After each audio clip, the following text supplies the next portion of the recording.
রাজনৈতিক লড়াই। একদিকে ট্রাম্প প্রশাসন বলছে সামরিক প্রস্তুতি ধরে রাখতে আরো বড় অর্থ দরকার, অন্যদিকে কংগ্রেসের অনেক সদস্য প্রশ্ন তুলছেন এই যুদ্ধের শেষ পরিকল্পনা কোথায়। সিনেটের শুনানিতে প্রতিরক্ষা মন্ত্রী পিট হেগসেট জানান এই সংঘাতের খরচ সামলাতে আরো বড় অর্থ বরাদ্দ প্রয়োজন। গ্রাউন্ড ক্রুদের দল নিজেদের নিয়মিত রুটিন কাজ নিয়েই ব্যস্ত ছিল, কিন্তু হঠাৎ এমন একটি শব্দ বেজে ওঠে যা পুরো পরিবেশকে এক সেকেন্ডের মধ্যে সম্পূর্ণভাবে বদলে দেয়। দীর্ঘ, তীক্ষ্ণ এবং উদ্বেগজনক একটি সাইরেন। এই একটি শব্দের পর পুরো ঘাঁটি যেন জীবন্ত হয়ে ওঠে। পাইলটরা দৌড়াতে শুরু করেন, গাউনি গায়ে তারা ছুটতে থাকেন সরাসরি রানওয়ের দিকে। এই মুহূর্তে কোনো কথাবার্তা হচ্ছে না, কোনো আলাপচারিতা নেই। প্রতিটি সেকেন্ড এখন জীবন মৃত্যুর প্রশ্ন। তবে সবার মনেই একটাই প্রশ্ন ঘুরপাক খাচ্ছে, আকাশে ঠিক কি এসেছে।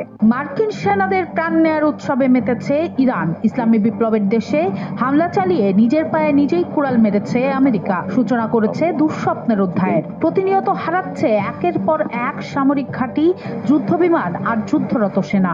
সম্প্রতি জর্ডানে চালানো ইরানের হামলায় প্রাণ হারিয়েছেন দুজন মার্কিন সেনা। এখনো সন্ধান মেলেনি একজনের। সেই ধাক্কা কাটিয়ে ওঠার আগে এবার আরো একজন সেনা হারিয়েছে আমেরিকা। যে যুদ্ধের ইতি দ্রুত টানতে চেয়েছিল যুক্তরাষ্ট্র, সেটি যেন এখন দেশটির জন্য হয়ে উঠেছে রক্তক্ষয়ী ফাঁদ। আমেরিকা ও ইসরায়েল ভেবেছিল নজিরবিহীন যৌথ বিমান হামলা চালিয়ে ইরানের পারমাণবিক স্বপ্নকে বুঝি চিরতরে মাটির সাথে মিশিয়ে দিয়েছে। কিন্তু সেই বিজয়ের উল্লাস যে কত বড় এক কৌশলগত ভুল ছিল তা এখন হারে হারে টের পাচ্ছে ওয়াশিংটন। ইরানের প্রধান তিনটি পরমাণু কেন্দ্র ধ্বংস করার দম্ভ দেখালেও আসল শক্তি পিকাক্স মাউন্টেন বা মাউন্ট কোলং যে একদম অক্ষত। পাহাড়ের শত শত ফুট গভীরে হাজার হাজার ইউরেনিয়াম সমৃদ্ধকরণ সেন্ট্রিফিউজ সুরক্ষিত রেখে এখন আমেরিকা আর তাদের পশ্চিমা মিত্রদের রাতের ঘুম পুরোপুরি হারাম করে দিয়েছে তেহরান। পরে ইরান ব্রিটেনের আঞ্চলিক মিত্রদের উপর হামলা চালানোর পর তিনি অবস্থান পরিবর্তন করেন এবং RAF ফেয়ারফোর্ড ও দিয়েগো গার্সিয়া সামরিক ঘাঁটি ব্যবহারের অনুমতি দেন।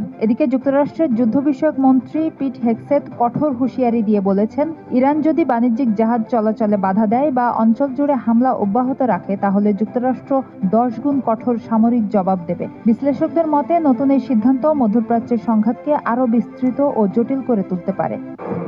গোপনে কি পারমাণবিক অস্ত্র তৈরির কাজ চালিয়ে যাচ্ছে ইরান? কোথায় আছে দেশটির বিপুল পরিমাণ সমৃদ্ধ ইউরেনিয়ামগুলো? যুক্তরাষ্ট্রের গোয়েন্দাদের অনুমান, বিশেষ একটি পারমাণবিক কেন্দ্রে জোরদার গতিতে কাজ চালিয়ে যাচ্ছে ইরান, যেখানে পৌঁছাতে পারবে না মার্কিন সামরিক বাহিনীর শক্তিশালী বাংকার বাস্টার বোমাও। যদিও সম্প্রতি একজন পশ্চিমা বিশ্লেষক দাবি করেছেন যে ইরানের কাছে আছে কমপক্ষে 35টি পারমাণবিক অস্ত্র। তবে কি খুব শীঘ্রই নিজেদের সফলতার জানান দিতে চলেছে তেহরান?